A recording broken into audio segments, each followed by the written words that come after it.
You're listening to the Tumbling Saber Podcast, a member of the Star Wars Commonwealth Network.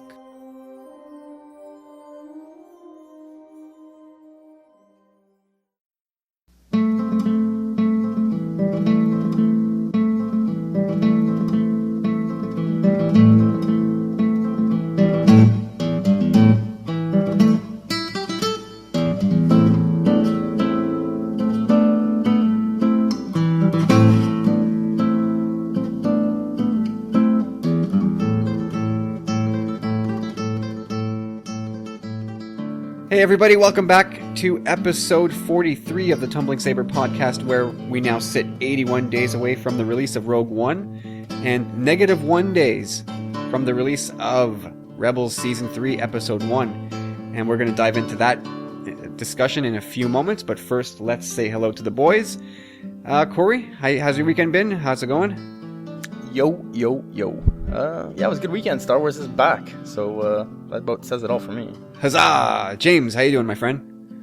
Doing terrific. We're into baseball, softball playoff season, and I got my hands on every episode of Rebels, so doing good. Ooh. Yeah, James. A banner weekend. And speaking of your softball playoffs, I think you guys are in the finals. It's getting pretty tight there, or what?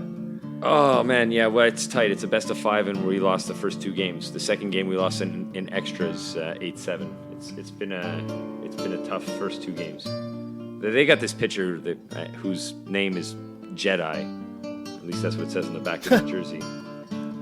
Who's just owning us. He owns the whole league. He's got in a league that averages maybe 3.5 or 4 strikeouts per game, both teams. He rings up on average 10 a game. Wow. That says a lot, though. A low score like that in softball is like kind of unheard of. He dominates. But maybe not this time of year, but he dominates.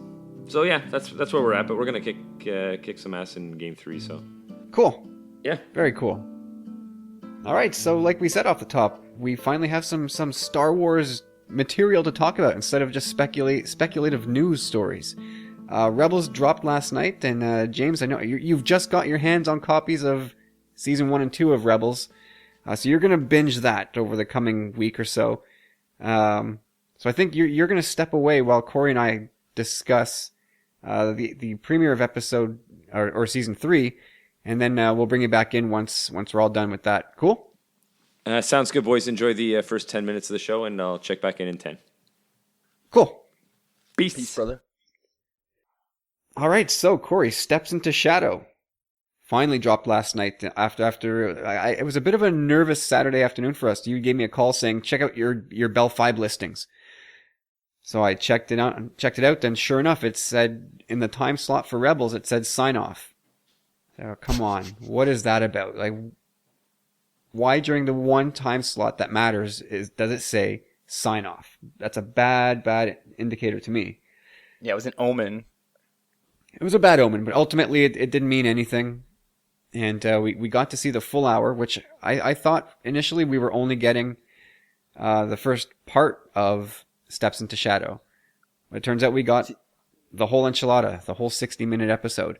That would have worked better for me, I think. Just having the first 30 minutes and having the UK catch up next week with the full hour, and we can catch up all together and then continue on as such. But no, somebody somewhere across the pond has dropped the ball. But the ball has not been dropped worse than in the land down under, where they are not getting Rebels Season 3, Episode 1 until October 13th, if you can believe that.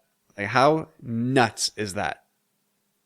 As a fan, it's nuts. I'm sure the ordinary person's just like, okay, whatever, but no, this isn't just some ordinary show. It's Star Wars. Like, it's a very interconnected community, like a big fan base. It's like a collective, and you know, you're kind of inhibiting people from being able to do what they want. If you want to have a bit of respect, like us tonight, we were kind of talking, how are we going to talk about Rebels tonight, you know, and you know, we're unsure, like these are weird waters to tread, and we've been put in a situation which kind of sucks because we want to be able to share it with all the fans at once. Yeah, no, it's like it was last week when we ranted about it. It's inexcusable. They have to get on the same page and figure this out. It can't be that complicated. I'm not going to trivialize, the inner workings of business deals on things of this scale, but it can't be that complex. Just get it right. It's absurd for Australia to have to wait another 2 weeks, 2 full weeks before they can see Rebels season 3. That's nuts.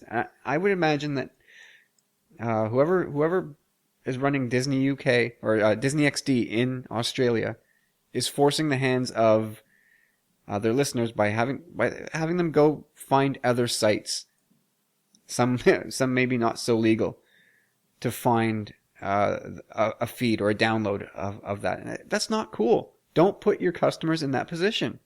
Just Yeah, it's so true.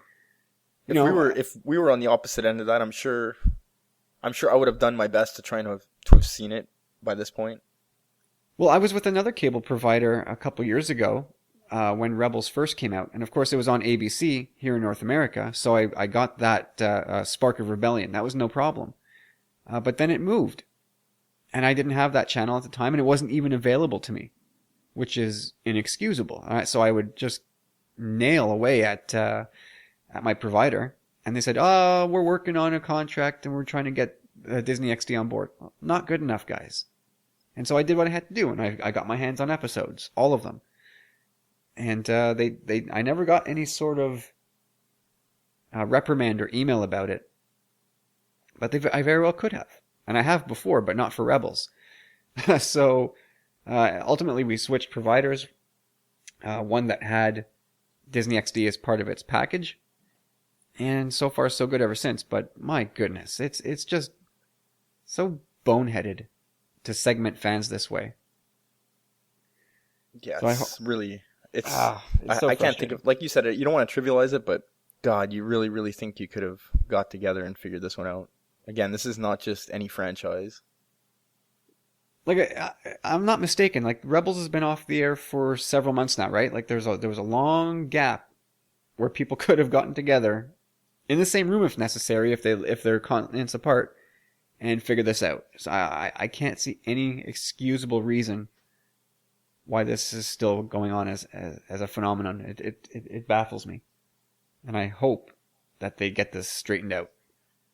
It won't happen this year, but maybe the back half of season 3 can be realigned where everybody gets at the same point. Yeah, exactly. But anyway, let's get off that for now. Let's talk about the actual season premiere of Rebels. And well, what was your first impressions? What were your expectations? So let's start there. Well, I think my expectations were quite high. Like, we were left on quite a well, basically Twilight was just amazing, so where can you go from there? And we had a lot of questions, and we knew that there was some kind of time jump. So again, my expectations were high, and I believe that all of them were met, and we were reintroduced to the characters we know and love, and they've all changed in their own ways, especially Kanan and Ezra particularly. Yeah, So- and this episode was all about Kanan and Ezra. I mean, everybody else was in it, but they were more support. Sabine, Zeb, Chopper, Hera, they were all more or less support characters in this episode. It was Ezra and Kanan center stage, even though for the most part they were off doing their own separate thing. Yeah, they both had their own stories to tell. It was great. Yeah, no, a lot of this episode was actually revealed in trailers, little True. clips leading up to the episode. So for anybody who hasn't seen it yet, you have seen actually quite a bit of it. Although it's small consolation, but a lot of the big moments of the episode are out there. So I guess Which is kind of odd to me because they seem so grand. They seem like such grand storytelling. So you're figuring, okay, like this is gonna be like more mid-season stuff, like to cap the end of this season. But no, it's right off the hop. Yeah, well, one of the things I liked about this episode in particular, so any season premiere or any mid-season finale or mid-season premiere, and definitely a season finale, they're always very predictable in that they're probably going to be big and epic and very flashy with action Just the type of thing that will get you excited as a fan and set the hook. And that I didn't think that this episode followed that template, which I think is refreshing. I thought this episode followed a much more, I don't want to say mellow, because it did have some good action sequences, but you can tell already that season 3 is going to have a much deeper and broader story, I think, as we get closer to the elements of the original trilogy. I think we're going to see the pacing be a lot different, and I really enjoyed that the most about this episode. Yeah, like I said earlier, it's kind of also in the same regard, like a reintroduction to characters we know and love that have changed. So we have to get to reestablish ourselves in this new timeline, kind of. Right, and so in that vein, I mean, they made it pretty obvious through all the trailers and all the clips that were released in the last few months, starting at Celebration and leading up right through this week. Right off the hop, we're reintroduced to Ezra and his new frame of mind. And it's pretty shocking. He's no longer the boy learning to handle the Force. He's now a young man Struggling to deal with power, and responsibility. Right, and it's very reminiscent of Anakin at this point, where his friends are not going to suffer ever again, right? That's something he says, and it very much echoes the same struggles that Anakin had, where he wants, in his mind, the use of power, using the Force. The ends justify the means, which is not the Jedi way at all. So it was kind of spooky to see him right off the hop. That clip that came in a few weeks ago, I'm sure everybody laid their eyes on that, where Ezra took control of the Walker pilot's mind and had him start offing his own comrades. And then the shocker, I guess, I'll save that part. But Ezra really went whole hog there. He didn't hold back at all. And you could see the reaction of his teammates, especially Sabine, who removes her helmet and her eyes are big and she's kind of slack-jawed. And she's like, wow, like, did Kanan teach you that? Like, she's very taken aback by how brazen he is with his powers. Yeah, and he was just super cavalier, right? Regarding violence and just the value of life, and he seemed to have no problem using intimidation tactics and threats to get his way. Yeah, big time. The two noteworthy things, like, it's not going to spoil anything, but basically two noteworthy things to look at in this episode when you're watching his character. At one point he says, "That's an order," and it's quite a significant scene because you can see that he's just not the same Ezra. Well, he's been given the command of lieutenant commander. Yeah. Right. So that's his new title, and he gets on a little bit of a power trip. Yeah. He wants the other one. The big shocker one was leave no witnesses, which was, I was like, whoa, like now you're starting to walk a bit of a too fine of a line. Yeah, that's what I said without trying to be spoilery. That's what I said. He was being really cavalier regarding violence and the value of life. Like, wow, Ezra's gone a long way, and I guess we have that Sith holocron to thank. Yeah, which was interesting too. Like that holocron brings a lot of questions to mind, to be honest. Oh, it sure does. I mean, well, who knows where this Sith holocron is going to go? I thought the one weird part about the episode is Kanan and Ezra's interaction regarding the Sith holocron. I don't want to get any deeper than that, but that part sort of, I was like, what? That kind of doesn't make a whole lot of sense to me. But in an hour-long episode that really held together well, that was, to me, the one point that left me with an eyebrow raised. No, I kind of was okay with that. I think I know or I see where you're going with it, but Kanan, I think part of the point of this episode is that Kanan's blind, both mentally and physically, kind of, so. Well, he starts that way, so let's talk about Kanan's arc a little bit. oddly enough, we see the Bendu character in the clips and trailers. Oddly enough, he's on the same planet where the rebels have set up their new base, which I didn't make that connection before, but it was pretty fortunate for for Kanan that there he was a few hundred feet away. Yeah, the wills of the Force. I guess so. But it finds Kanan in a strange place where I don't know if I don't know exactly how much time has passed between Twilight of the Apprentice and this new reality. I don't know if it's 1 year or 2 years. I got to figure it's at least a year, given how much. It is. I would think he's 15 when the show starts, and I would figure he's with the Ghost Crew for about a year, and he's 17 now. So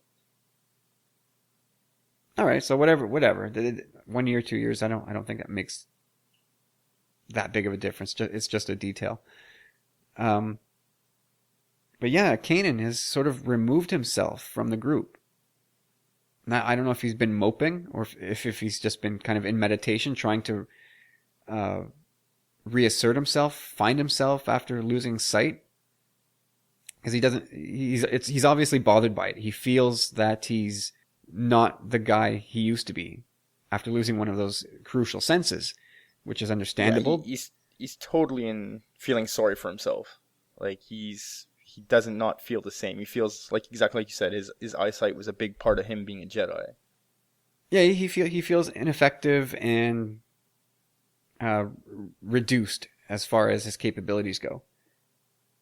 So enter the Bendu, who immediately tries to rectify that. Yeah, he was such a cool character right off the bat. I've been looking forward to this character, and I still think, after having seen the episode 3 times so far, I think he's like my favorite part of this, above Thrawn.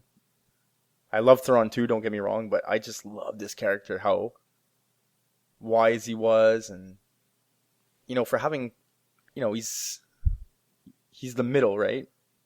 But he didn't seem to have. It's not a guy I really want to mess with, but he just seems so nice and wise, and he had a wicked laugh. Yeah, well, I mean, the voice work done by Tom Baker of Doctor Who fame was amazing. Of course, they added some reverb and some echo into his voice, which worked so well. But yeah, the voice work really sells the character. I mean, my wife calls him a space moose, which is kind of weird, kind of accurate at the same time. My son actually was watching it yesterday, and he said that he had antlers. Well, exactly. He's a strange looking thing, but he's super cool. I like where this whole, not just Rebels, but the movies seem to be going as well. We're starting now. Like, everything has been always about the Sith and the Jedi, two extremes, right? As far as using the Force goes, and now we get to explore this gray area, and we're starting to see characters like Maz, like Ahsoka. And now the Bendus, people who play in the middle. And the Bendu kind of calls himself the middle, for whatever that's worth.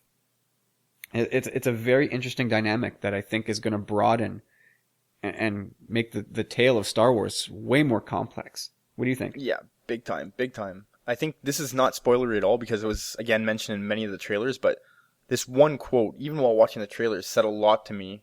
Not only about Ezra's capability of being able to walk that line between the dark and the light, but other characters moving forward in the saga as well. But the Bendu says, "The temptation of power and forbidden knowledge, even the desire to do good, can lead some down that path. But only you can change yourself." Which is such a cool quote. Like, he's kind of almost justifying what Ezra's saying. Like, Ezra's saying, I can handle it. Like, kind of like a crack addict in a sense. Like, he was just totally oblivious to the fact that he was, or that dealing with dark matters is not as trivial as that. But well, it's also it's a pot shot as well, I think, at Jedi dogma. Yeah, and it kind of makes me wonder, like, what Ahsoka was doing in all those years in between, when she told Vader at the end of Twilight, like, she's like, I'm gonna avenge my master, and he's like, that's not the Jedi way. She's like, well, I'm no Jedi. So Yeah, well, that novel comes out in a very short time from now, so your answers will come in short order. I don't know if this is too spoilery either, but at the end of Twilight we see that owl Earmuffs, kind of. earmuffs. Yeah, Yeah, the convor. yeah, it was. It followed Ahsoka basically into the temple, is what the bird's eye view kind of leads you to believe. When it just kind of starts soaring and then flies into the temple. Well, we don't know if it's all the same bird. No, true, but either way, he's kind of perched on one of those antlers. It's kind of so funny like that. You can see it like he's basically tweeting into the Bendu's ear the knowledge of. Wait. rumors. You have to use a different word than tweeting. Now people are going to picture a little owl with a little mobile device in his hand tweeting right directly at the Bendu. He's got a bird whispering in his ear. A little birdie told him something. There you go. Yeah, no, I mean, obviously the cat's out of the bag with the convors. They clearly mean something, and something very substantial. And Something not to get associated with the gray, the Bendu.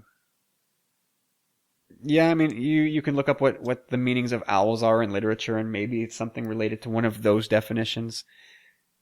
And not to get too far off track with the convor, but one thing I observed, or I thought about Bendu, was he's kind of a little bit the inverse of Yoda. Whereas Yoda obviously sits entrenched on the light side of the Force, the Bendu's in the middle, which isn't the opposite, but in terms of stature, they're definitely opposites. And I wonder if they're playing with that at all. Yeah, that's interesting. You're talking about like in size. Correct. That's interesting. I never thought about it like that, but God, I'm just wondering what is he? Is he obviously, I don't know. He just looks like an entity or like a demigod almost, you know? He seems like a cool guy, though. I wonder if he interacts with a Sith in the same way that he interacts with a Jedi. Is he straight down the middle all the time, or is he a little more cautious? Like, is somebody going to push him? Is somebody going to push him too far? Like, he obviously has powers and abilities. Will somebody push him too far in this season to force him to use those powers? Yeah, I would definitely think so. I don't think he would. I think he, like you said, he would play straight with the Sith until he got the sense that he was with the wolves trying to be pulled over his eyes. I don't think he'll let that fly. I guess we could say here, just put on your earmuffs if you're really sensitive to spoilers. 3, 2, 1. So I alluded to it a few minutes ago, where the one part of the episode that kind of made me raise my eyebrow was when Kanan stumbles upon the Sith holocron, and I think it confirms something. One of the questions from the season finale of Twilight of the Apprentice, like, did Kanan sense the Sith holocron with Ezra? And we all said, yeah, he knew, he totally knows, but he's letting Ezra follow his own path. Looks like that may not be the case, where Kanan was absolutely shocked to find the Sith holocron in Ezra's chamber on the Ghost, or on the base. And he just said, I can't let you have this. He just confiscated it like a teacher finding your a student's MP3 player. Just gone. I'm taking this.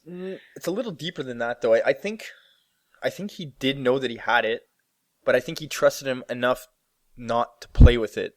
And now that he was he went into hermit mode and secluded himself, like, finally having come back, and Ezra admitting to him, like, hey, yeah, like, I'm using it. It's good stuff. Like, this is the best. You should try it. Like, it's like a dad finding his kids. It's like a dad finding his kids like bong or something. He just said, "Nope, you can't have this," and he just walks off with it. And what surprised me is that Ezra just let him. Instead, he gave him a pretty severe barb. I don't want to let that slip here on the show, but that was ouch, dude. Yeah, it all comes full circle at the end of the episode. Yeah, it was definitely a good episode. So I guess, I don't know. Is there any more you want to talk about this episode? I mean, the action was. I think it's noteworthy of mentioning Thrawn for sure, just for a second. Right. Yeah. How can we skip Thrawn? Well, I just want to say one thing, like, not a spoiler, just in the trailers again, he said they will be the architects of their own design or their own demise, whatever. And that scene is so beautiful. Like he's just standing there, and it's a fade out, and it fades out right into his red eyes. Really, really, really well done. Yeah, it's Something really, an artistic touch that we don't see ever in Star Wars. yeah, it was very nicely done. It stood out Something for sure. noteworthy quickly when he's introduced. Basically, the woman, I forget her name now. Governor Price. Yeah, Governor Price brings him into the picture. Irina Spalko. That's true, eh? Yeah, I saw that. I'd seen that going all over the place today, but we pointed that out a while ago. I Instagrammed that months ago. Yeah, but just Tumbling Saber on Instagram, follow us. yeah, just basically when they introduce the character, they introduce him as Grand Admiral Thrawn, and it's kind of a shock to Callus and another admiral that's on site. And they're like, what do you mean, you're a Grand Admiral now? And Price explains, yes, well, his victory at such and such a place was of such significance that the Emperor thought it was kind of a necessity.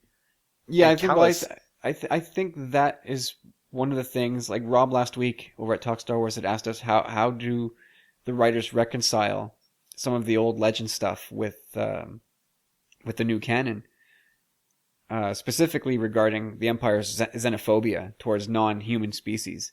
And I think that line sort of helps that a little bit. I think, and at least in my interpretation, where the guys are kind of what a chiss, a non-human as Grand Admiral. That doesn't make sense. That's not an Empire thing. Anyway, that's kind of what I thought of that line.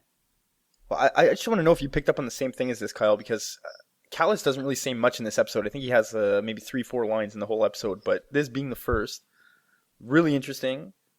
So they're saying, okay, he looks at him, he's like, "You're Grand Admiral? Like, that battle, there was more innocent, there was more of a death toll in innocence than against the enemy."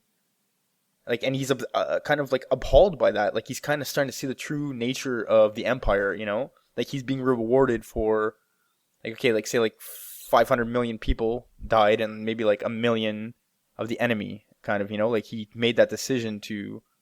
Yeah, well, he's not, like, the Empire is just like, yeah, acceptable loss, whatever. Yeah, exactly. We achieved our goal, and it doesn't matter the cost. But you can kind of see Callus scratching his beard, like, Yeah, for sure. You're starting to see that little sea change with Callus, and for sure Thrawn made a little note of that. Didn't say anything, doesn't have to, but I'm sure he took note. Yeah. Yeah, just the whole thing that his planning, his ability to plan, looking at the long-term goals of things, which is really interesting. Like, just even in this episode, you see that one thing where they break out Hondo, and he already knows what they're going to do. Like, they basically, they break out Hondo, and they come out of hyperspace in one spot, they get spotted, and he knows the plan. Let's not spoil the whole episode here. No, but I'm just saying, like, you could just see that he's gonna let the rebels get away with things because he's gonna see where they're going with their plans and get them when it counts. Like, he's not gonna go after the small battles. Like, he's gonna want to win the one where he can draw the whole fleet in. Yeah, it's like letting the fish run off with the hook a little bit so you can snap him back into reality and really set that hook. I think Thrawn, he's so far straight out of EU. And I think if they respect the character's legacy from the old legend stuff, then he's going to be a terrifying villain. A little bit of a replacement for Palpatine. In that you won't see him get his hands dirty. He'll always be behind the scenes. But every time Palpatine approved. Well, he is. He's got Palpatine's stamp of approval for sure. Yeah. But every time we see him, it's going to be he's just sort of dictating his strategy, and you'll see he's going to get other people to do his dirty work for him. But he's obviously the puppet master. So, anything else before we move on to our next topic? Not really. I just think that everyone's going to enjoy it. Again, Disney XD, please get your act together for our friends. Yeah, for sure. Yeah, get everybody on the same page. And just, a lot of interesting stuff to come. I'm really hoping that this series is going to bridge a gap to the saga. Ha ha ha, I see what you did there. Yeah, there's just a lot going on. Lots of questions. Can't wait to see where this is going to go. Absolutely. I think this is. I mean, we'll probably say this every year that this show is on, but I think this is going to be the best season yet, and I don't think that's even up for debate. And I guess let's welcome back James. I think James is now back in the saddle. Yep, I'm here. How was the Rebels talk, boys? As good as it gets. Awesome. Yeah, I'm looking forward to diving in. I finally, after way too long, I've got my hands on all of them thanks to my coach of my before mentioned softball team. I'm going to take 2 seconds actually to give him a shout out because he actually listens to the show. Thank you, Jared, for the loan. I lucked into to that team, boys. I talk about them a little bit, but since we've only got one game left, and this might be my last, potentially one game left, but probably 3. My last opportunity to chat out the team. I really lucked into. You guys have both seen The Sandlot, of course. Yes. I walked in. Well, that's probably a top 2 baseball movie. It's right up there. It's a top 3 for me. Anyways, it's right up there, and I somehow lucked into like accidentally over social media filling in for as a spare. I walked into The Sandlot of Quebec, maybe Canada. I'll quickly run you through 14 names. Okay, so Jared, Jay, Maddie, Mark, D'Ambrosio, Shauna, and Vinny. They're a couple. Vinny's Vanessa. Kimmy, the fish. Clutch, BP. He's a pitcher. Those are his initials. Robbie, CeeLo, Flower, and Downsy. It's exactly like the perfect baseball group of people, softball group of people. Good players, good athletes, super fun. We're the team that like has the best defense, plays the hardest, and hangs around longest after the games. Which is really the important part when you're talking about softball. We win. It's not the wins and losses, it's who sticks around longest after the game. We win off the field every year. Our coach, the guy who lent me this stuff, is definitely the best player in the league. He played NCAA ball, and he's young. He's only 32. So like he's got a lot of game, and he lets me sub in for him at shortstop sometimes, which is fun. But he for some reason right after the first game, him and this guy Matty took a liking to me, and they were like, "Yeah, no, you're coming back. We have too many players, but you're not missing any more games." And I haven't since. That's awesome. Yeah, it's a good. Yeah, Jared, it's a great compliment. throw some questions at us, man. I told him that actually he has a question this week. It's for next week's show because I looked at our show notes and it doesn't fit. But he finally threw a question at me about kyber crystals, Sith crystals. Nice. Yeah, looking forward to it. Yeah, well, hey, thanks to the Chaps team. That's your team name, right? Yeah, Chaps, man. Chaps going to win 3 in a row and take the season championship. Of course they are. Of course we are. Well, if you're up against the Jedi on the other side, somebody's going to have to put Sith on their back of their jersey. That's what I said. I said we all should. I said we all should, and we could even. I did a list. There's not. I could even with Wikipedia. I couldn't find 10 or 14 Siths. But like, if I use like Anakin and Vader, and I double up on stuff like that, I can get us 14 names on the back of our jerseys. just takes a roll of duct tape. No, everybody just has to get their makeup done like Darth Maul. Just. That's all, a couple hours of prep before the game. I was thinking more, James, that you should have put on the back of your jersey, bearded Jedi. That trumps everything. Jedi Master. Hey, and thanks to Jared for listening. Very much appreciated. Jared's the man. So, Corey, James, before you get to Rebels, Corey, did you notice a title change towards the end of the episode in the credits? No, I did not. So one Dave Filoni is no longer the supervising director of Rebels, which kind of created a big stir on Friday night. So Big Shiny Robot is a blog, and headed up by Brian Young, who's one of the key members of the Full of Sith podcast, a great Star Wars podcast. And he noticed that he noticed the change, and he basically put it out there for everybody to see. And a lot of people panicked. And knowing what I know about PR and marketing, my first initial thought was, well, geez, that Friday night is when you let bad news out. Because everybody's in weekend mode. Most people aren't on the web. People are kind of off that grid. So put that news out there, and you just hope that it sifts under the radar, so to speak. So I thought hopefully nothing too bad was going on, and thankfully it's not. But it didn't stop the internet from going to a bit of a panic, as most people thought Dave Filoni was leaving Lucasfilm, or at least many people thought he'd be leaving Lucasfilm, and he's become no way. He's become so integral to this whole Star Wars machine. It's hard to overstate what he means to Star Wars now. But anyway, so his replacement is Justin Ridge, who's been part of the creative group with the animation team going back to Clone Wars. He's directed a few episodes. He's trusted implicitly, so it seems. So he's the new supervising director of Rebels, which is fine by me. Dave Filoni is still there as executive producer.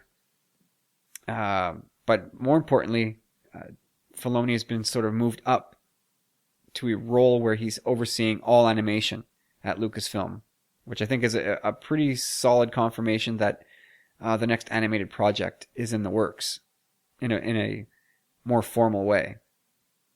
So I think that's great news. For sure, that's exactly what it is. Like you said it too. Like good catch on by Full of Sith as well, to be paying attention to that without having heard anything. But yeah, just to me, he's still executive producer and he's still going to have his hand in the show. It doesn't mean that he's not going to be working on the show still. But yeah, it looks like he's going to be moving on to like the next series, which is great.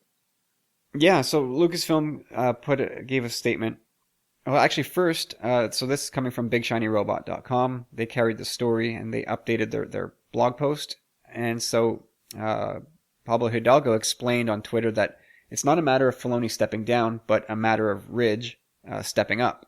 In essence, Filoni is becoming the George Lucas of the animation, which can only be great news. And then there was a second update later, was an actual official Lucasfilm spokesperson who said Dave is still just as involved as ever, overseeing all aspects of Star Wars Rebels production as executive producer and occasionally directing episodes. In many ways, mentoring Justin and moving him into the role as supervising director has made it possible for Dave to be even more immersed in the writing and story structure of the show, as well as creatively overseeing future animation development. Justin started with Lucasfilm Animation on the first season of Star Wars The Clone Wars, and worked with Dave before that on Avatar The Last Airbender. So they've been working together for quite some time. So it looks like I think this is as good a scenario as it gets. Oh, definitely. I just can't wait it just already begs the question for me, like, what is he thinking? Where are we going? And the way Rebels is going too, it almost seems like things are getting expedited. Like you said, like the wheels are in motion now. Like he's moved on, he's working on something. So what could that mean? Could this mean this is the last season for Rebels? Maybe. I was hoping for maybe 4 or 5 seasons, but yeah, I mean the wheels are in motion, but these things don't happen overnight either. But yeah, I'm so curious as to where he's going to take this thing. Yeah, well, I mean, it's something we're going to talk about like crazy over the coming months and years, I suppose.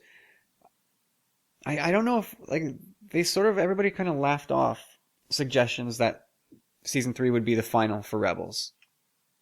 And I was on the bandwagon that it would be. Just because Lucasfilm would be dying to get into the Force Awakens era. But maybe that's not the case. And I hope it's not the case. Rebels seems to be doing really well. And given recent comments, I think Dave Filoni said somewhere, it could have been even at Celebration, that to him the rebellion doesn't stop at A New Hope. The rebellion carries right through Return of the Jedi. So maybe there's stories to tell of these characters well into the Episode 6 territory. Yeah. So who knows where this is going to go? Maybe Rebels ends, but those same characters carry across to the next show. True. You see, like how Rex carried on. There's maybe they wouldn't be that much older, to be honest, but yeah, 5-6 years older. But anyway, interesting development over at Lucasfilm, which sounds like nothing but good news. So from that, we move on to the printed page, comic books, and we got a couple news items there this week. So going back a couple months, it was announced that the Darth Vader ongoing comic series was going to be capped at issue number 25, and that comes out fairly soon, if I'm not mistaken, maybe next month. But we had nothing in its place. Leaving at that point, it was leaving just Star Wars as the only ongoing, and now there's the Poe Dameron book, which I can't see going on for too long. But now this new book, Star Wars Classified, is coming in December. Is that the actual title of it? Well, I don't know. It could be. I don't. It's not been confirmed that this is what the book will be called, or if Star Wars Classified is just code for something else, a stand-in title for the time being. So it's written by Kieran Gillen, who wrote the Darth Vader book, so no problems there. That was a good title, and the art is by Kev Walker, who I don't really know at all. So like you said, Corey, like Classified, it could be a false title. But if not, if the book is really called Classified, and it's coming out in December, to me that it implies, secret missions, and the timing would tie in quite well with Rogue One. Is that kind of how you see it? I didn't know. I didn't think of it like that, but that's a good point. Well, that's why I'm here. And yeah, but I was so unsure having read the article. I'm like, is the title still classified for the comic, or because it kind of almost has like an X-Files feel to it when it's like that, like X-Files, or like you said, like classified missions. Yeah, I mean, there's not much to talk about here. I'm just throwing that story out there in case that someone's got some thread that they want to pull at, but it's obviously a wait and see story, and we'll bring more news as it breaks, I guess. But the next comic book story, I got the news. Well, that story came from Newsarama, and this one came from Slash Film. So, Corey, I know that you bought a ton of Star Wars comics recently. I don't know if you started to read them at all, but if you've got to the sidetrack issues where Luke is sort of reading the Journal of Obi-Wan, they're amazing issues. There's been, I don't know, 3 of them I think so far in the 25 issues or 24 issues of the Star Wars title. And cool little side adventures of Obi-Wan's life on Tatooine. And it seems like they're going to do the same thing with Yoda. Nothing more will I in a time period set before The Phantom Menace. And so the writer, Jason Aaron, he's taking a pretty cool slant to this, I think. So they're going to explore Yoda's past, but the thing that makes it really interesting to me is that they're going to how do you challenge Yoda, right? Because there can't be any Sith around, so the challenge for them was to give Yoda a big enough challenge that is fitting of the character. So, what are your thoughts, Corey, on this book? I think it's pretty cool. Like, I'm glad they're doing a comic book of it, first of all. And I thought I had read, because I'm not that far in the comics yet, but doesn't Luke get his hands on some of Yoda's like early diaries or manuscripts as well? Not that I can remember. As far as I know, he just has Obi-Wan's journal. The one thing that did throw me off about this is that this doesn't say anything either, because you can flash forward, flash back, but the writer of the comic said that Obi-Wan and a young Obi-Wan and Qui-Gon will be seen in it. Obi-Wan's 25 years old in The Phantom Menace, so I figure maybe we'll see a 5-year-old Obi-Wan and upwards, so it could be a possible 20 years before The Phantom Menace. Which could be, yeah, they don't specify, right? I was hoping we'd go hundreds of years back and see him kind of as a little more limber and younger Yoda. How much more limber do you want him to be than what we saw in Attack of the Clones? Well, without so much of the hunch. Well, the hunch bothers you? No, it doesn't bother me. I'm just curious to see, a younger Yoda. I don't want to see the same old Yoda if they're gonna. Like, I'm sure you look different 500 years ago. He was like 6'3". I think there's a lot of fodder here for him because his character is so incredibly significant to the saga that, you would have to think that his peers, and not only himself, but his peers had visions about him and his significance and what he means. Because still, even in Rebels, and hopefully maybe even in the episode 8, he's still going to be there, like, holding the Force together in a way. It's funny. I'm going to sort of cut in with a. I know we're not going to do too many big tangents, but here's a small one, and this comes. You guys can maybe answer this and put my worries to rest. But I sort of worry that from what I've seen of the way the new writers are taking the story and exploring the Force with ideas like the Bendu and Grey Jedi, I worry that Yoda's legacy will be diminished, and that George Lucas's Star Wars universe, was set up for Yoda to be this sort of ultra wise, the wisest, most learned Force user. And it's weird to me that he never mentioned, that with this new writing, it's like, how did Yoda not mention to Luke anything about the middle? It's true. I don't know. I worry it's going to diminish his, sort of soil Yoda's legacy in the Star Wars galaxy. What do you guys think? I see what you mean. I totally see what you mean, and I think, this could be me just grasping at straws, but I think this is where the prequels sort of lay claim to their rightful place in the saga, whereas, we keep talking about Pablo Hidalgo. I think he mentioned in an interview recently that the prequels, in a very big way, are about how brutal the Jedi were, how dumb they were, how arrogant they were, and all the things that fed to their downfall. I'm okay with that. Yeah, I'm okay with that as the explaining how the Roman civilization fell, because the Romans were so vain, so the Jedi were so vain, but not Yoda. Like, do you know what I mean?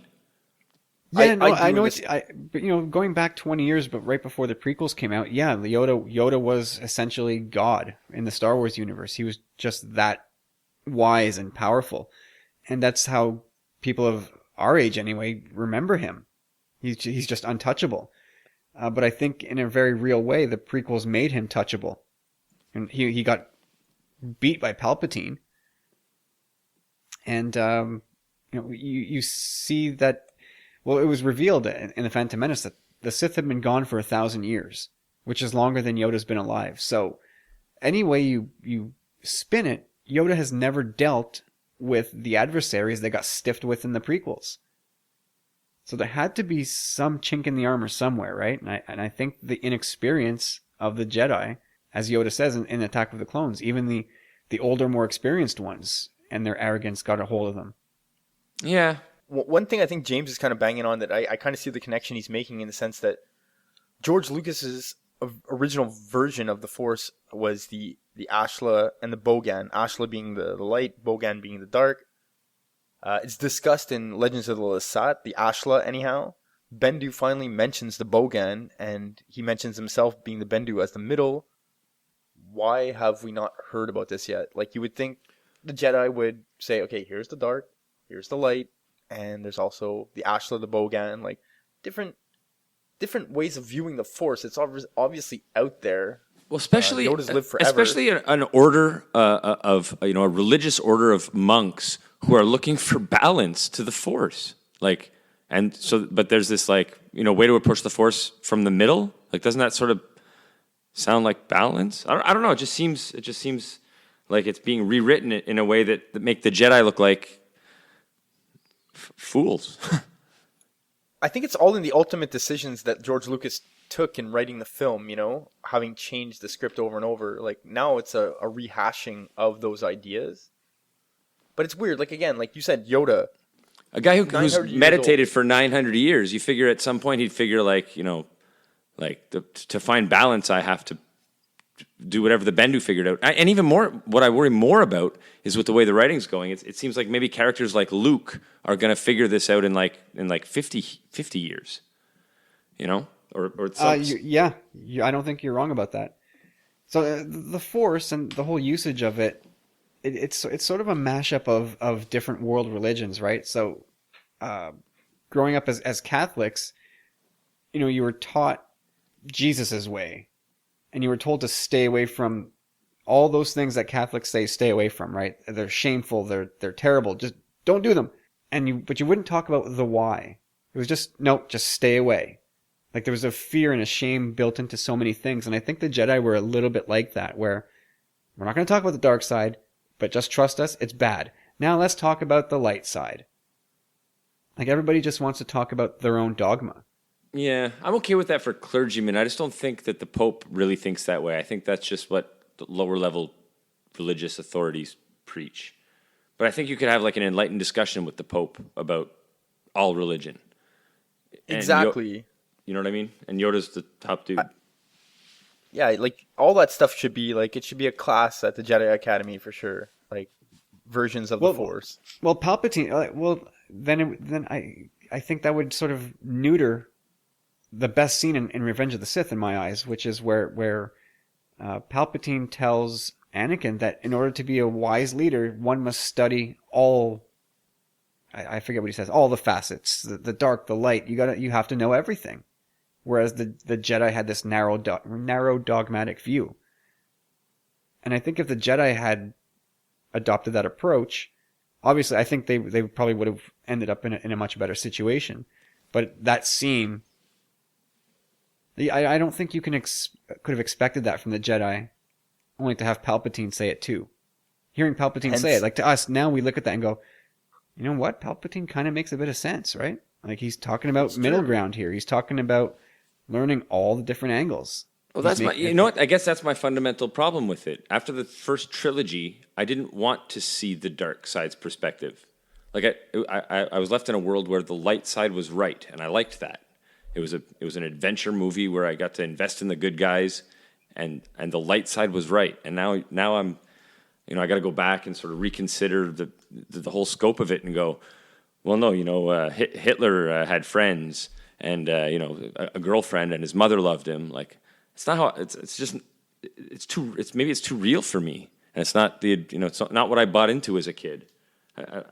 It feels like they're ruining it for me.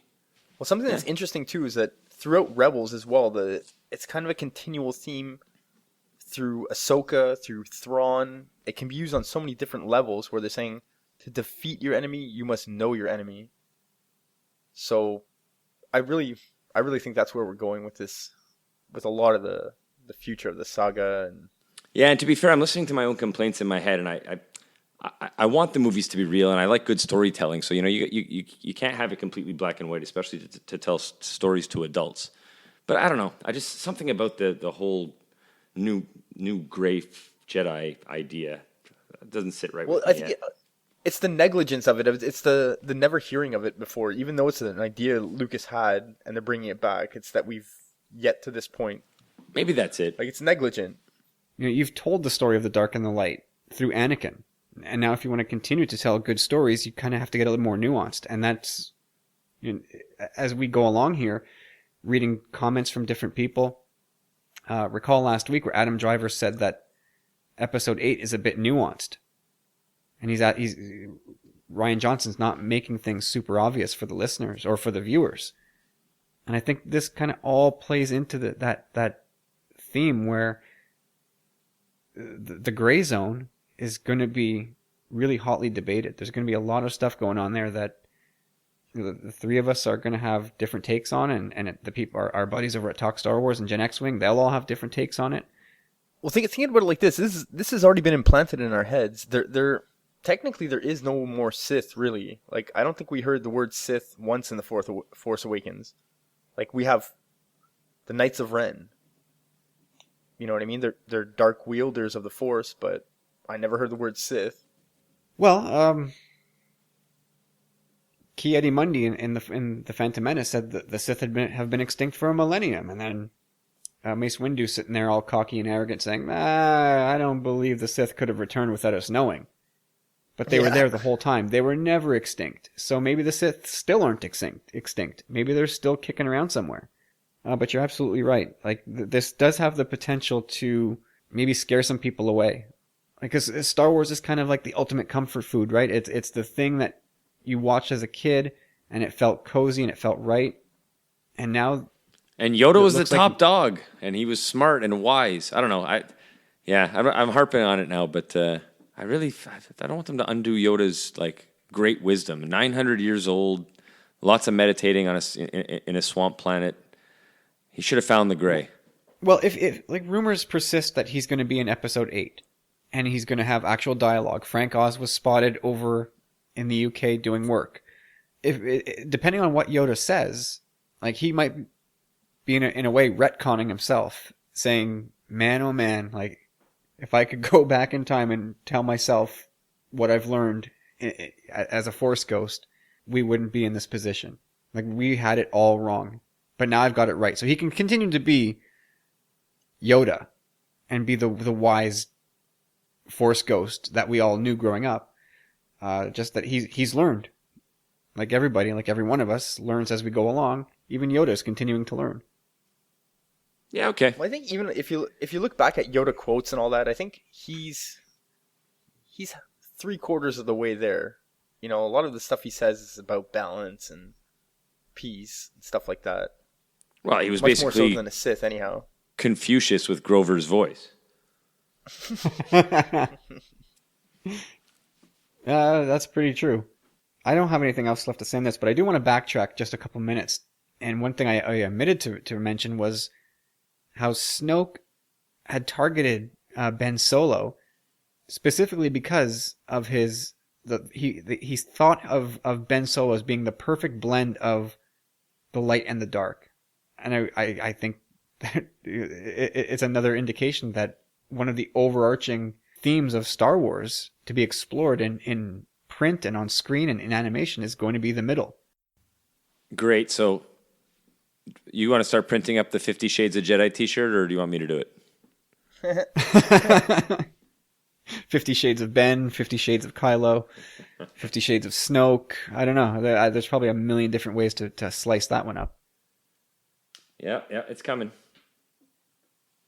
So we're about ready for a break. There was a few other news items that we could have gotten to that we're going to skip over, and that was that the Han Solo movie has a cinematographer. His name is Bradford Young. Hooray for him. There was a spoilerific space bomb sequence for Episode 8 that we're not going to go too spoilery on Episode 8 just yet, if at all, on this show. Story descriptions for Pow, Moroff's character, and some of the different variations of stormtroopers in Rogue One. I thought that was kind of boring. And then a melancholy R.I.P. Rest in peace to Star Wars Uprising, the online video game, which is closing up shop November 17th of this year. Just a little more than a year after it was given birth, so that's about as much as we're going to touch on those. And with that, I got two more quickly, Kyle. I got two more quickly. You want to mention two more news items that we're not going to talk about? No, important stuff. First of all, happy birthday, Mr. Hamill. I love you. Oh, right. Happy birthday, Mark Hamill. 65 this year, I believe. Is it 65? I'm not 100% sure, but he doesn't look a day older than the picture he posted on Twitter, which is his baby picture. Ah, gotcha. It was really cute. It was a good thanks to everyone. And also, I feel like an idiot. I feel like a total idiot for not having started the show with that. Happy birthday, Mark Hamill. An absolute treasure for Star Wars fans. Yeah. And also the spin-off film, the third spin-off film supposedly has locked down its writer. It's a mystery, but they got him or her. Yeah, well, that was one of those weird things this week where it was confirmed that Star Wars is going to get movies through 2021. And that story made the rounds all through the interwebs this week. Like, wait, we've already had this story. This was already confirmed. We knew. Kathleen Kennedy already told us that there was going to be episodes 10, 11, and 12 that are going to take us beyond 2021. Like, why is this story coming up again? That baffled me. So, the clickbait machine never stops, I suppose. So with that, anyway, let's grab our first break. We'll hear from Talk Star Wars. We'll come back. We'll talk about our polls. Ha! Oh boy, that was close. And and then we'll discuss a few other things, and we'll see where it goes.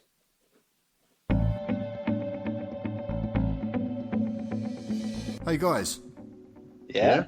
We need to record a promo for the podcast. You got any suggestions? Well, we need to keep it as simple as possible. That sounds good. Something like, if you like Star Wars and you listen to podcasts, you should check out the Talk Star Wars podcast on iTunes.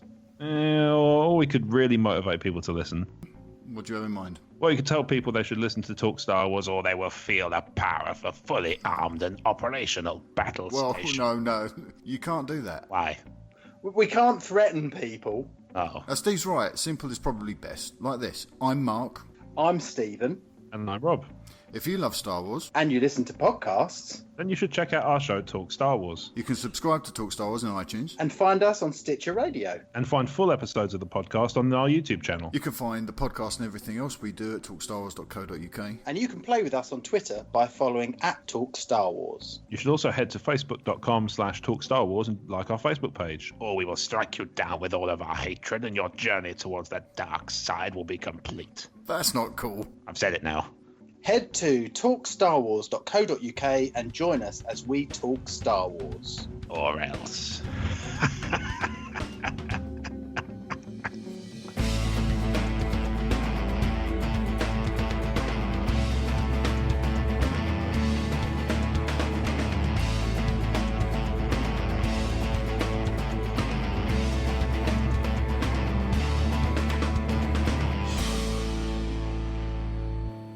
And we're back from our heavily catered green room. We're all good to go. Thanks, And, Dagwoods. Dagwoods. One day, guys, one day they're going to sponsor us, I'm telling you. If we say it enough. If we say it enough, it'll happen. So, James, you wanted to kick it off here with a little preview of what's to come here on I guess the Star Wars Commonwealth. Yeah, definitely. A little appropriate timing coming off of our brethren's commercial Talk Star Wars. So Rob and I have been working on a rap battle, which we've mentioned a couple of times on the air. Basically, and here's how it started.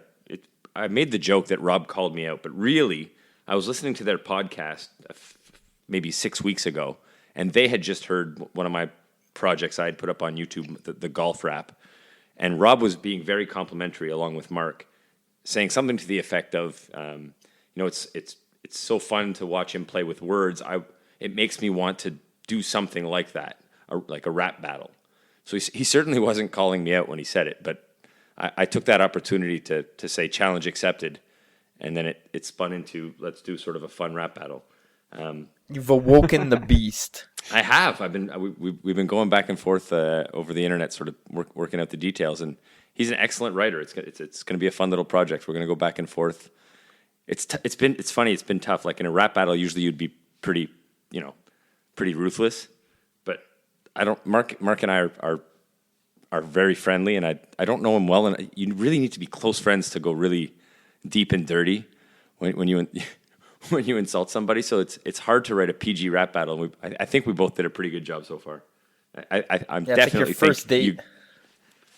Yeah, I definitely think you guys will get a good kick out of it. Sorry, Corey? It's like your first date in a way. Well, that's it. It's counterintuitive to being friendly with a new friend to rap battle with them. No, that's it. You don't want to take it too far either, like.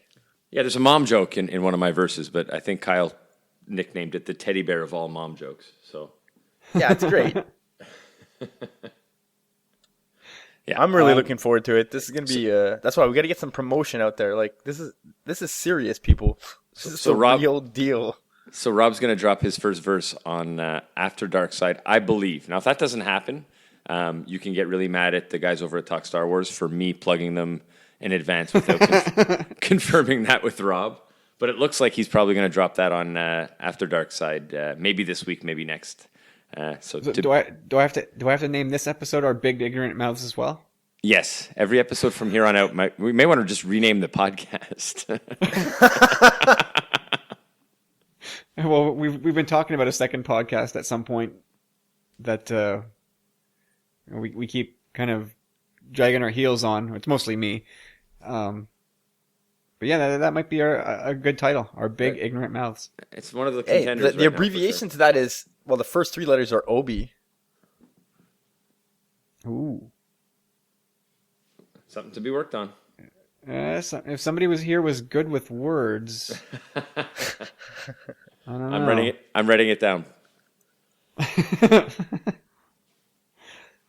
It's funny. I'm really looking forward to seeing this rap battle come to fruition. But what's hilarious is that all these things that we do stem from a joke. Like the Star Wars Commonwealth itself stemmed from a joke, an inside joke that came up on Twitter, and now this came from this rap battle stems from a call out that never happened. Yeah, that's true. Rob's been a good sport about it too. I was like, so do you want to go first, or do you want me to go first? He's like, no, I'm adding my own tone to his text, but it sort of read like, oh no, I'll go first. I'm the challenger. They're such good guys. Like, I love them, man. Like, it's so hard to describe. Like, like we've never met. We're conversing over the internet, which I haven't done in years, like since the internet first came out. And I honestly feel like I'm friends with these guys. I'm not just like an acquaintance almost, No, they are good dudes, and I've gotten to know Rob even a lot better over the course of the last couple of weeks, putting together these mad rhymes. And he's a smart guy. Rob is a very, very smart guy. Agreed. Good at impressions. Yes, he is. Now his walk-in is unbelievable. Yeah, he's got a little of it in his rap too. Oh, no, I can't wait to hear that. Yeah, his Palpatine's none too shabby either. And his Al Pacino. Stay tuned. Stay tuned for sure. That's coming. That is definitely coming. But for now, we have to get into our Twitter polls of the week. Corey, why don't you tell us what you did this week? All right, I don't want to take too much time because this week I took on 2 polls. Hoyo! Anyway, I really wanted to. What do you have against Polish people? I just wanted to get two more Rebels polls in there before the end. They're pretty significant questions. Yeah, exactly before we started the season. So anyhow, first one was hashtag Star Wars Rebels. In Season 3, will Agent Kallus defect from the Empire and join the Rebellion? If he defects, will he die in the attempt? So your choices were, yes, he will defect. Yes, but he will meet his demise. And the last being, no, he's an Imperial to the end. So it was pretty resounding. Everyone thinks he's kind of going to defect, more or less. 38% came in and said yes, he will defect. 44 came in, said yes, and he'll meet his demise, which I love. I thought that was really that's where I was kind of going with this. That's where I voted. And anyhow, 18% came in at no, he's an Imperial to the end, and that was a total of 87 votes, which I was pretty happy about. Took a while to get wings on this one, but again, thank you everyone for retweeting, and it really takes that. You need the support of people to get any kind of momentum on these things. Yeah, for sure. Anyway, I'm going into number 2 right away. And again, Star Wars, hashtag Star Wars Rebels. Will we see Grand Admiral Thrawn get physical, or does he solely rely on his wit and genius? If yes, with whom does he get physical? So your choices were a Ghost Crew member, a Force user, Agent Kallus, or no one. He's solely cerebral. So 24% of people said a Ghost Crew member.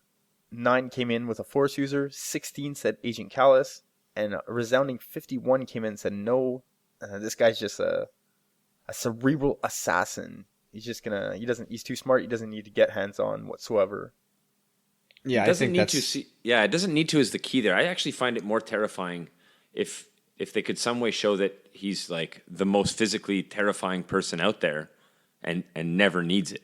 I think that's even scarier than just him being super smart. I can't remember who it was. I was conversing with someone on the internet, on Twitter, basically, and they had said, no, it's a resounding no, like, he's just too smart. And I said, well, I want to kind of see that, like, because I really think that he's not, like, he's this methodical and whatnot. Like, he must be that way about his body. Like, he must really study his opponents and know just how to take them down. Like, he'll know the Vulcan nerve pinch on every species, kind of. Like But the someone just said- American Psycho approach to business. Yeah. Yeah, I could see that, but the one way someone's like, no, it's not going to happen. He's too smart. And I said, okay, well, at least maybe one training scene where we can see that how capable, like as he's like meditating or whatever he does, he just kind of like whips through like 10 droids, like bang, bang, bang.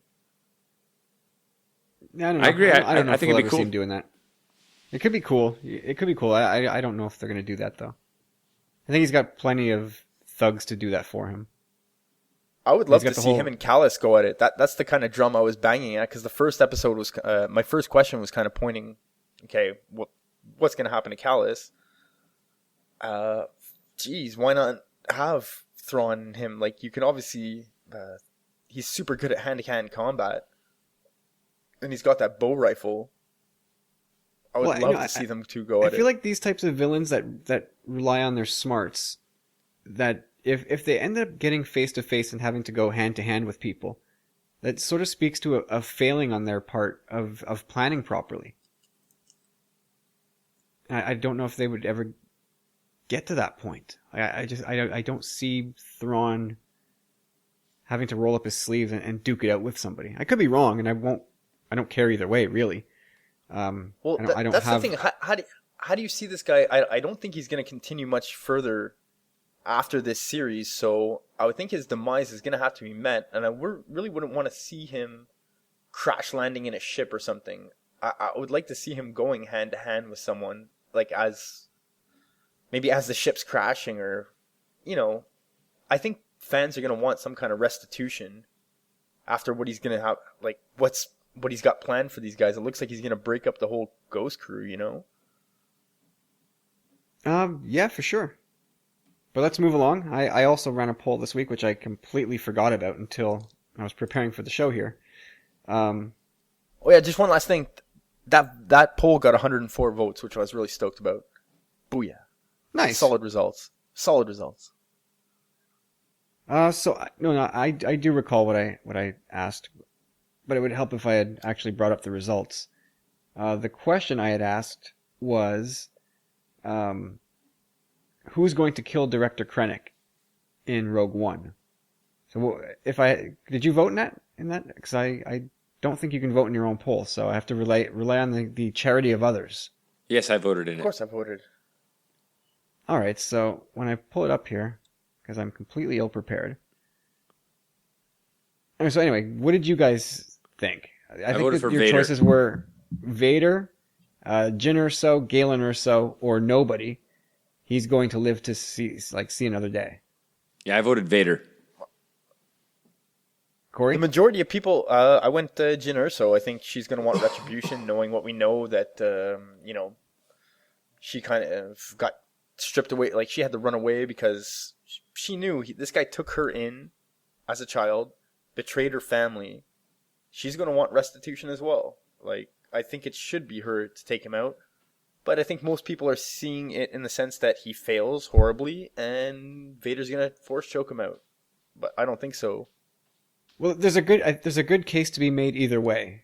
As a guy who is vying for Palpatine's approval and attention, as is Vader, you could see Vader just wanting to get rid of him. So it's really understandable that Vader would want to kill off his competition, as well as knock off an incompetent officer, because obviously the rebels get away with the Death Star plans. And the Vader and the Emperor, they don't reward failure kindly. So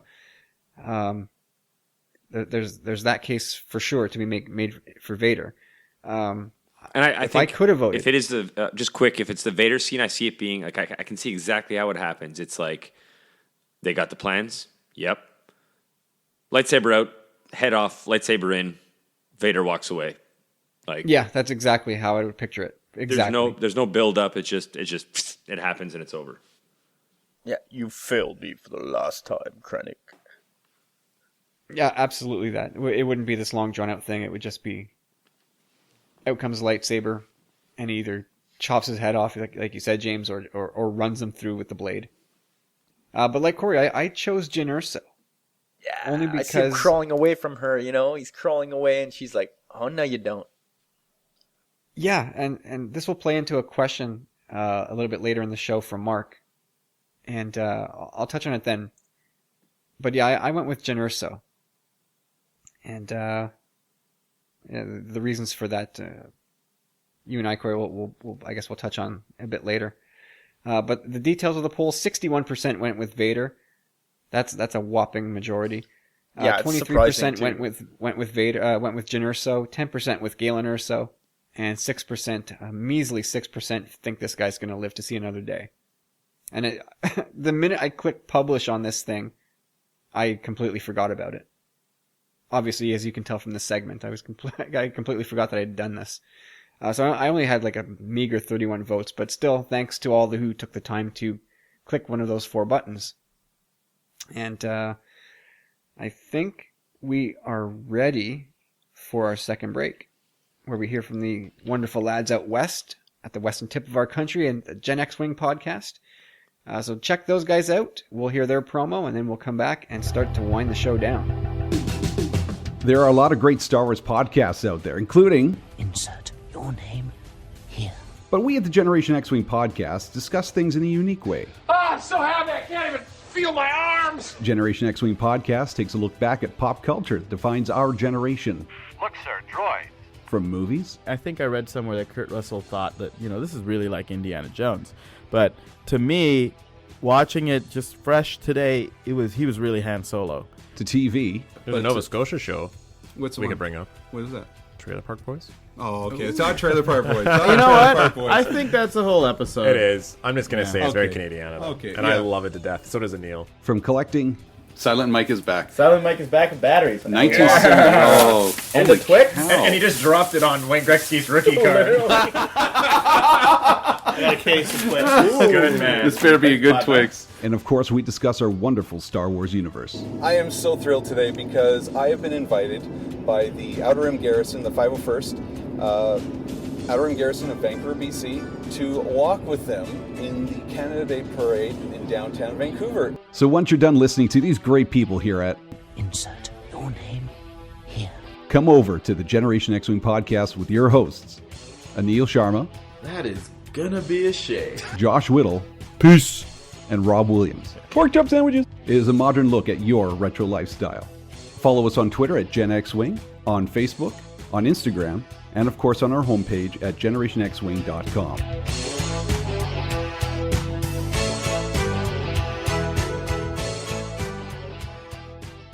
And we're back. There go the guys from Gen X Wing. Go check them out on iTunes and on Twitter, on the social media machines. Well worth your time. And also, I should mention that one of their teammates there, Anil, was doing some charity prints of Gord Downey. He's a photographer, and he got some stunning shots Beautiful, of Gord yeah. Downey. Amazing. And I decided to purchase one of those prints with the proceeds going to the charity to support brain cancer research. Good and move. that arrived by mail this week. Oh, it's so nice. Yeah, they're It's talented so over nice. there. Josh over at Gen X Wing's got his comic book going out too. Those guys got a lot of talent over there. Yeah. Hey man, we're For no real. slouches here at the Commonwealth. Yeah, we got our rap battle. Yeah, and also I think it was Rob who had promoted a charity sale, I think, for some T-shirts for the 501st, which I'm going to look into. So check out the Gen X Wing Facebook page and look for the. It was a recent post. It was from this weekend, if I'm not mistaken. I can't recall the charity, but any charity associated to Star Wars is good with me. So some cool looking 501st shirts up for grabs, and I'm going to check that sale out too and see if we can throw a few more shekels at a worthwhile charity. But yeah, for sure, James, another talented group of guys for sure. As Josh over there is basking in the glow of his comic, and I'm going to hit Comixology and probably check that out and talk about that in the coming weeks. Yeah, it sounds pretty awesome. Sounds pretty. He described it on this week's episode, and the first edition's out. And I think he said the first 3 are printed. It sounds pretty cool. Awesome, yeah. I'm like a full week behind on my podcast. It was so crazy last week at work that I just could not find time to settle in and hit my usual routine. It was very, very uncomfortable. I really didn't like last week the way it went. I rely on my usual staple of podcasts, and it didn't happen last week, and it was a very jarring week. I'm not happy about that. But anyway, let's move on to our listener questions for the week as we begin to wind the show down. And we'll start with our good friend Ads, who asks, spreading out to all films, not just Star Wars, which scenes make you remember or recall the wow factor when you experienced it as a child for the first time? For example, the scene in Jurassic Park, the helicopter flying over the island with the famous instrumental score in the background, gets me every time. So, Corey, let's see. We'll take a couple of turns around the table. Okay. And we may allot some time for Corey's 10 more seconds. But no, I'm good here. I had a hard time with this question. I'm super sorry, Ads. I love the listener input, and I mulled this over. Jeez, man, I had a hard time with this question, but I got a few written down. But basically go for it. Because I think he kind of planted the seed in my head with that. I know that scene that he's talking about with the da da da, it's so perfect, the score to it, So I'm kind of more thinking, I kind of tumbled down the vein of more just memorable moments in movies to me, not necessarily grand moments. The only grand moment, so I'll be the first to start, the only grand moment I can really think of was, oh man, what a day. Such a great memory. I saw Stargate in the theater with my best friend to this day. And just when they kind of get zapped over to that planet and just seeing the pyramids and stuff, and just I loved that movie at the time. It was so good. Yeah, that movie's one of those great movies to give your surround sound system a good workout. Oh yeah, it was a spectacle for sure. James, you want to share a wow moment from one of your favorite movies? Absolutely. This is an easy one. I think everybody can remember this scene, even if you're not a Tom Cruise fan, even if you didn't like Top Gun.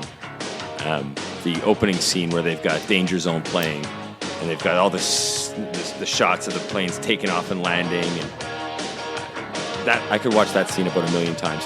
Plus, about 1 million movie montages have been made to that song since, and all of them are badass. So that's just a sign of how great that song is in any soundtrack. Oh, for sure, no argument there.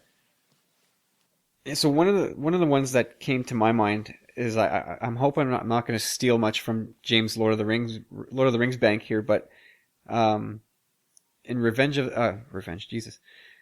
Return of the King, when they light the beacons, the music behind that scene is just amazing as they cross Middle Earth with all the beacons being lit. That was a wow moment for me. I mean, in a trilogy full of great moments, that one, no action going on, but it certainly for me a standout. That was a terrific scene, and there's a few. The score of that movie and the cinematography was great. Return of the King. Originally it was called Revenge of the King. Oh, was it really? No. And Peter Jackson changed it at the end, even after all the posters had been done? Yeah, the jackets are worth a fortune. Did you know War and Peace was originally titled War, What Is It Good For? Huh. Absolutely nothing. That's so interesting. Corey, we're back to you. All right, well, you guys kind of just inspired me with one, because I thought forever today about Lord of the Rings one, but I'm going to go with when Gandalf comes over the hill. I think it's on the third day. It says, "Look to the sunrise." Mm-hmm. Yeah, terrific. That's just, oh man, they all start stampeding down the hill. Yeah, and it's shot in like a super high speed film, and then they play it back at just below regular speed, so it looks like crazy badass. It is crazy badass. Yeah. Yeah, no, that's an amazing moment as well. All right, James, go for it. Okay, so Goonies, when they finally break through and see the boat, the ship. Yes, Jesus, You know what's incredible about this? I had the same thing, and it was on TV Friday evening. It was. They go down the slide. Yeah. First that's the scene. First they play the bones. They play the bones on the piano made of bones. They get through. They take the slide, and then they see it. Oh my god! And that music, you nailed it, James. You ruined my joke. You should have led with it. Yeah, I should have. It was on my list too. Oh, there you go. That's a good one then. Funny, like Goonies. I mean, of course, a 80s classic, but that moment is probably the only one that's on all three of our lists. Quintessential 80s movie. It might be the quintessential 80s movie. So all right, so let's go back. Let's pull it back to the roots here. Let's just list off a couple of Star Wars moments that rang your bell, Corey. You know, I didn't really read any Star Wars, but right off the bat, the one that always comes to mind right off the head every time. I love you, I know. You're such a sap. I am a sap. Yeah, that one does nothing for me. Does nothing for me. Oh, I love it. I love that scene. Chewie's crying, Kyle. You say you love Chewbacca. He's not happy. He's not happy. Han wasn't talking to Chewie. He does. He's like, I think Chewie. He does. He says straight up. I think Chewie had the hiccups. You have to protect the princess now. After Chewie just chucked two guys off a bridge that again has no guard railing. I'm pretty sure Chewie wasn't crying. He had the hiccups. He was pretty upset. The scene for me that stands out is the Luke's vision of Vader when he goes into the tree, the vision swamp. Yeah. That scene, I don't know. It's maybe because of my age. It really made an impression on me. Yeah, to be honest, James, I find it that's my first terrifying, but I couldn't look away. You know what I mean? Yeah, that was my first Star Wars memory, to be honest. Yeah, It was kind of a brain melter at the time, right? Yeah, you're confused, especially as a kid. It was unexpected, and that's it exactly. For me, I mean, A New Hope is full of those wow moments. The opening sequence, the scale of the sandcrawler, that's a cool shot when we first see that. The garbage monster, all super cool things. But even the little things from the time, like Luke's little speeder, that hovered around, was really cool at the time. Yeah, everything in that movie was sort of a wow moment because you'd never seen it before. And it just looked so real. Yeah. It looked so good. But the big one for me, I think in the original trilogy, is the introduction of the Super Star Destroyer. Because of the fact that A New Hope opens with the Star Destroyer, and wow, look at the size of this thing. And then so early on in Empire, you see something casting its own shadow over that. And you're like, oh my god. And then of course it's 10 times the size, if not more. I was like, wow, that is crazy. That moment will always stick out for me. Good one. Yeah, I think we can probably do an entire podcast about great movie moments that stand out for any of us. So, I got a bunch more written down. That scene in Police Academy when when that Spanish guy breaks his accent and gets taken to the room with the busty blonde instructor. Yeah. I mean, but moving on. Yeah, I mean, there's stuff from Indiana Jones. There's all kinds of amazing stuff. So let's move on to thank you, Ads, for the question. It's such a good one. We might have to come back to it like we did with the Seinfeld stuff. Yeah, that's one you could come back to. Ads has always got good questions. He's one of the great listeners in terms of feedback. This guy is super present online. Gotta love Ads, and wish we had 100 more like you, Ads. Ads, but there is only one Ads. He is Commonwealth. There could only be one. He is the Commonwealth. So Mark over at Talk Star Wars had a really interesting question, and him and I got to talking via direct message on Twitter about this. So Mark says, could the possible back to tank in Rogue One, we've all seen that in the trailers, could that contain the remains of Galen Erso? Would Krennic keep the possibly mutilated, potentially still conscious remains of Erso under guard in case he needed answers/solutions to possible Death Star related issues? And we got to talking, and Gruesome, Yeah. right? I got this, Kyle. Like right off the bat. Take it away. Okay. I don't see that. Like, if he's talking about remains, then no, this question is like null and void in my head. Like, basically, the Empire has such an extensive torture program in place that you would think that if they could just kill someone and ascertain that information from them afterward, that would render the torture program null and void. So, like, these vast interrogations you see throughout Rebels, Star Wars, all these, the saga and animation, why bother if they could just kill the guy and get the information?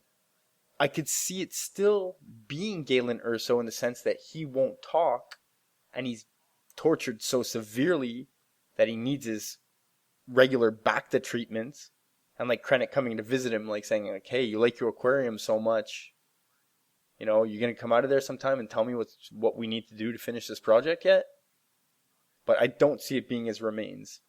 Well, I don't think Mark meant remains as in he's dead. I think he meant, actually, I'm sure he means it as in what's left of his body. He's still alive. Like, remember that that scene from RoboCop 2, that abomination of a movie, where they had the main villain of the movie Your was move, trapped in creep. that. It was a very back to tank looking thing, and it was just basically just his brain, his eyes, and his spinal column.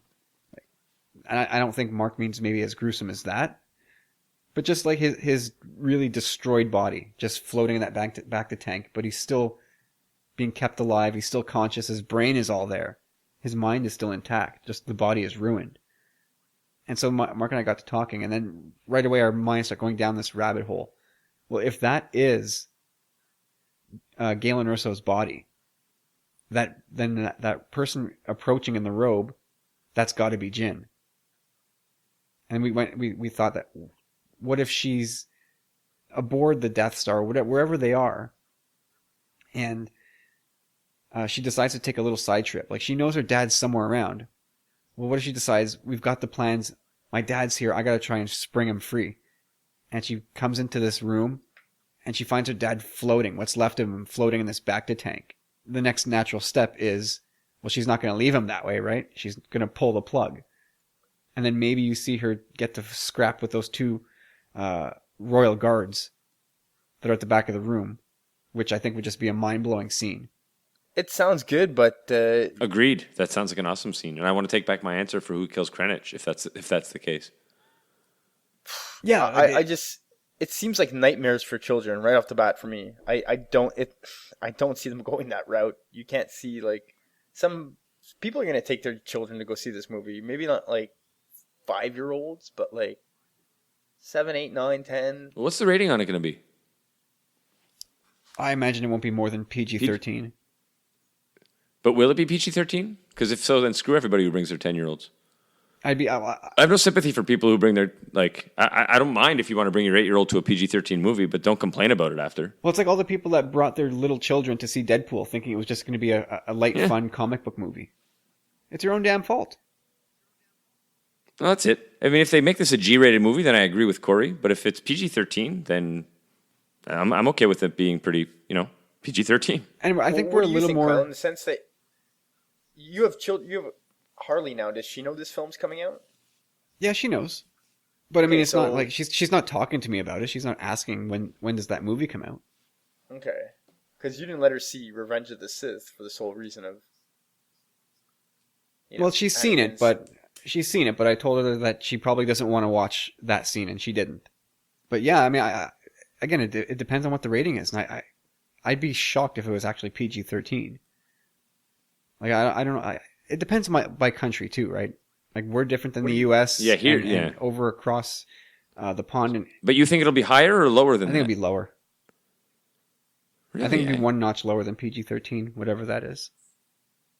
So do you think that it could really display corpses? Well, not corpses, but... Well, I mean, it depends on what state he's in, right? He could be fully intact, slightly mutilated, missing a couple limbs, or clearly in a very scarred state.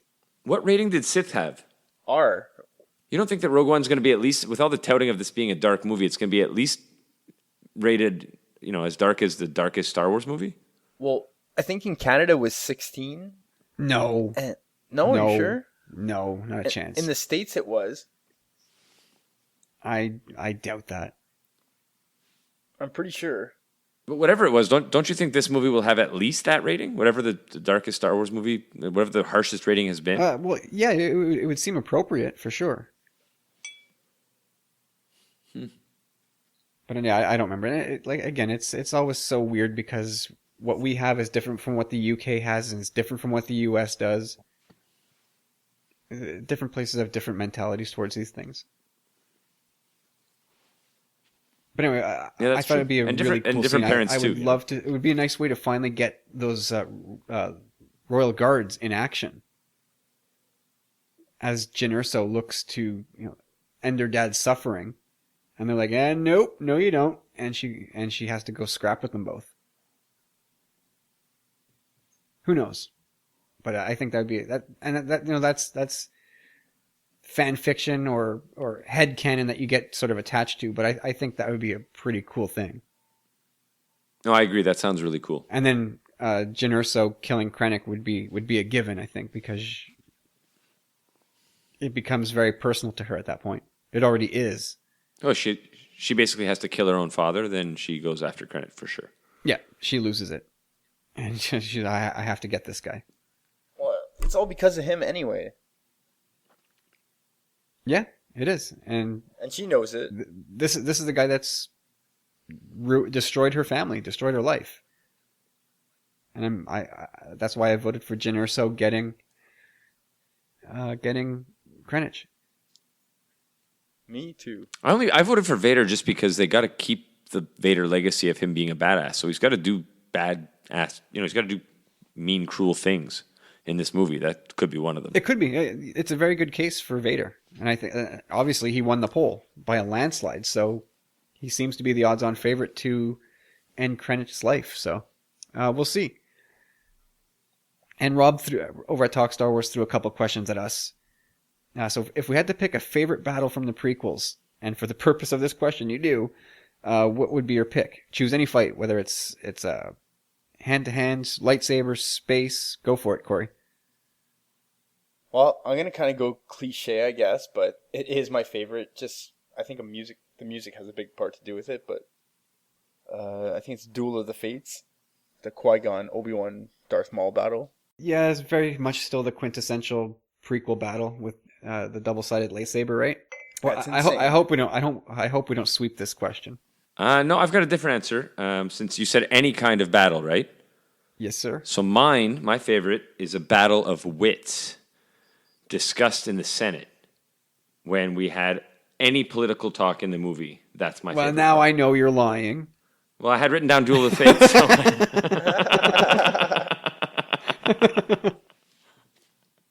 Oh man! All right, so just to avoid the sweep, I'll pick my second favorite battle, and I'll choose. I'm gonna go with Anakin versus Obi-Wan at the end of Revenge of the Sith. Yeah, it's a good battle. Maybe it went on a little too long, and they took the word epic a little bit too seriously.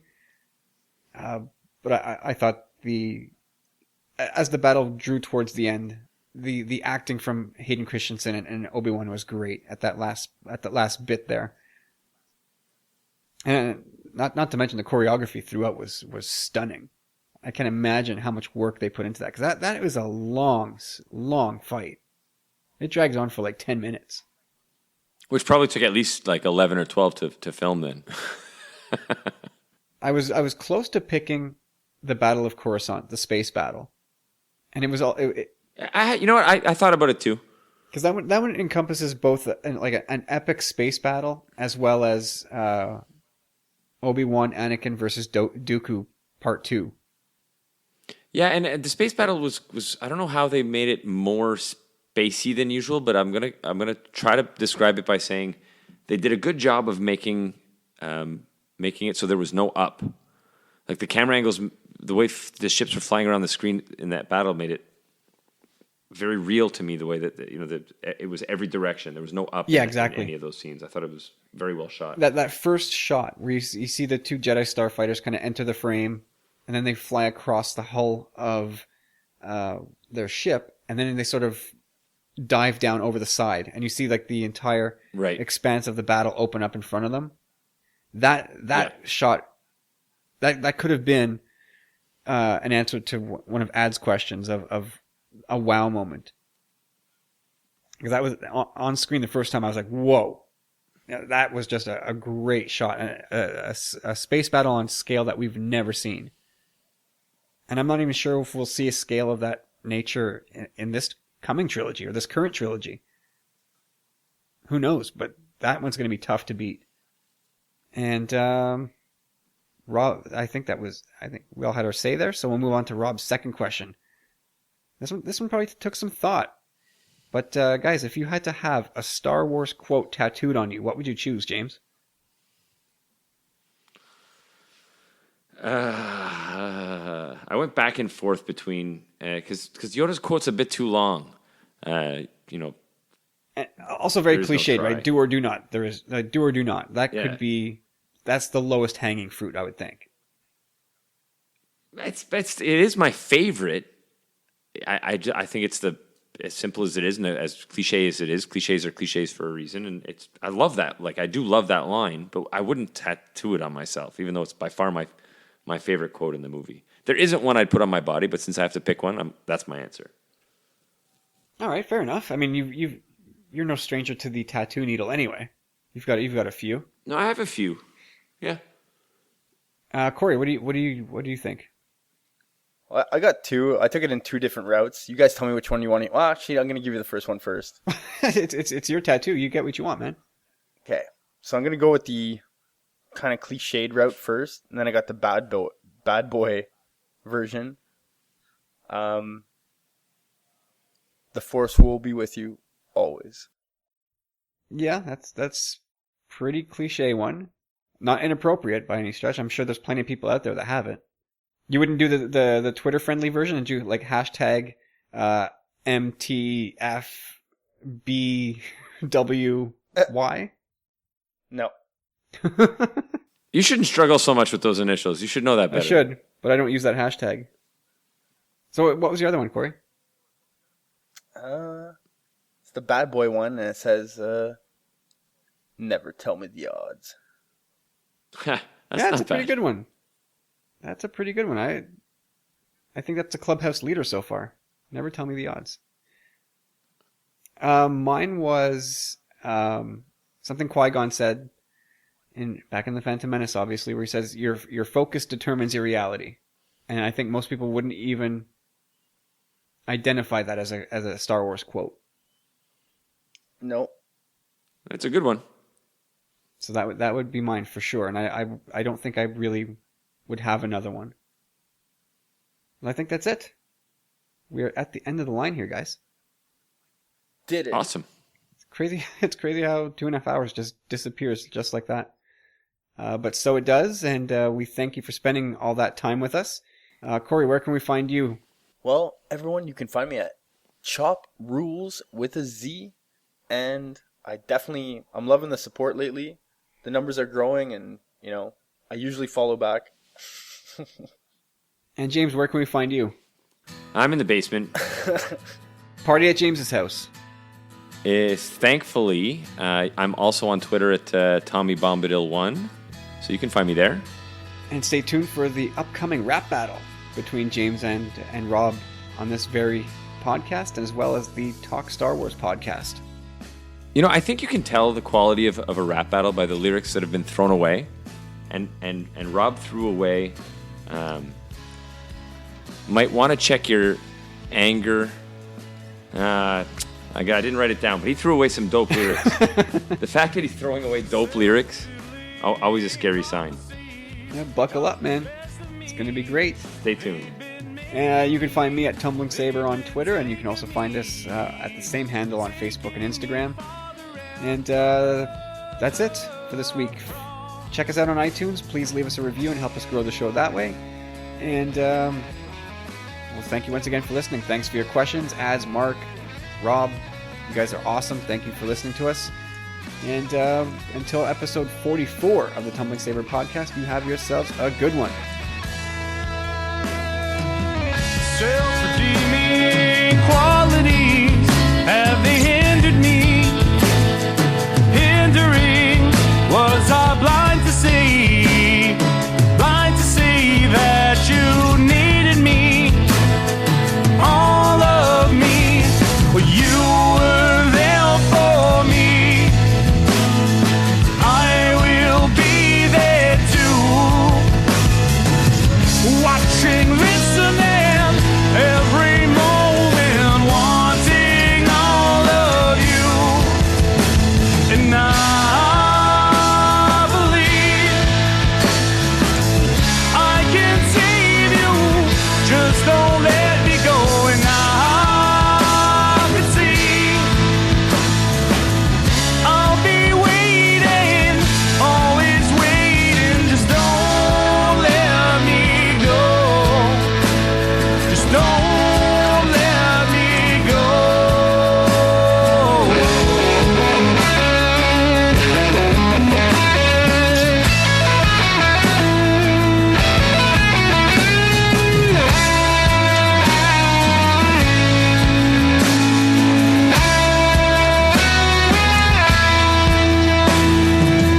Time goes on and I'm questioning all the things I've seen, crazy things I've seen as I'm watching you.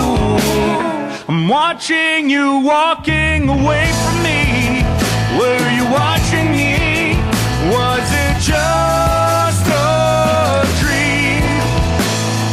Just a dream. And I believe I can save you, just don't let me go. And I can see I'll be waiting, always waiting. And I believe I can save you, let me save you. And I can see I'll be waiting, always waiting, just don't let me go. Just don't let me go. Don't let me go. And I'm waiting, and I'm waiting.